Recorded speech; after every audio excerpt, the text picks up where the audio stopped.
T'es trop gentil. Et non, c'est pas un compliment. Pendant que toi tu souris, tu t'excuses, tu évites les conflits, les autres avancent. Ils prennent ta place, ton énergie, ton temps. La gentillesse dans un monde comme celui-là, c'est une faiblesse déguisée en vertu. Aujourd'hui, on va tout déconstruire. Laisse-moi te poser une question. Combien de fois tu as dit oui alors que tu pensais non? Combien de fois tu as avalé ta frustration pour ne pas créer de problème? Combien de fois tu t'es retrouvé épuisé à servir les priorités des autres avant les tiennes? Si t'as hésité ne serait-ce qu'une seconde, cette vidéo est pour toi. Je ne vais pas t'apprendre à devenir méchant, je vais t'apprendre à arrêter d'être une cible. Parce qu'il y a une différence entre être bon et être exploitable. Et la plupart des gens confondent les deux.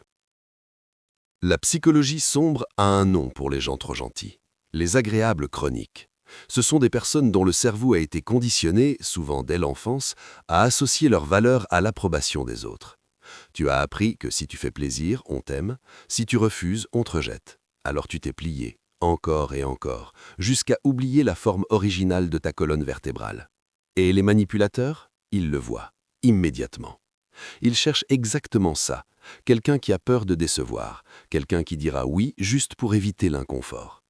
Ta gentillesse n'est pas un bouclier, c'est une porte d'entrée. Il y a 3 signaux que tu envoies sans t'en rendre compte. Premier signal, tu t'excuses trop souvent, même quand c'est pas ta faute.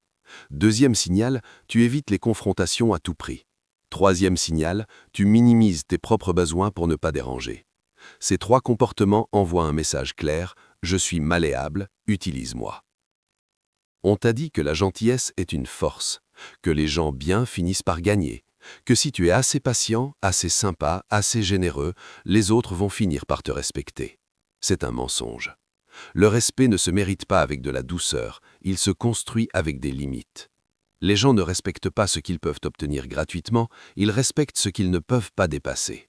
La dark psychology le confirme. Les individus qui inspirent le respect ne cherchent pas à plaire à tout le monde. Ils ont compris quelque chose de fondamental. Être aimé de tous, c'est être impactant pour personne.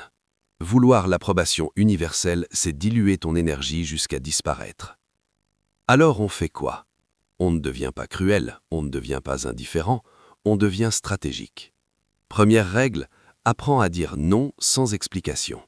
Non est une phrase, complète. Tu n'as pas à justifier chaque refus. Chaque fois que tu surajustes, tu signales que ton non est négociable. Pratique le non sec, court, définitif. Quelqu'un te demande un service, tu dis non, pas cette fois. Il insiste, parce que ça ne me convient pas. Point final. Pas d'excuses, pas de culpabilité. Deuxième règle, cesse d'absorber les émotions des autres. Les personnes toxiques vivent de ta culpabilité. Ils projettent leur frustration sur toi parce qu'ils savent que tu vas les prendre en charge.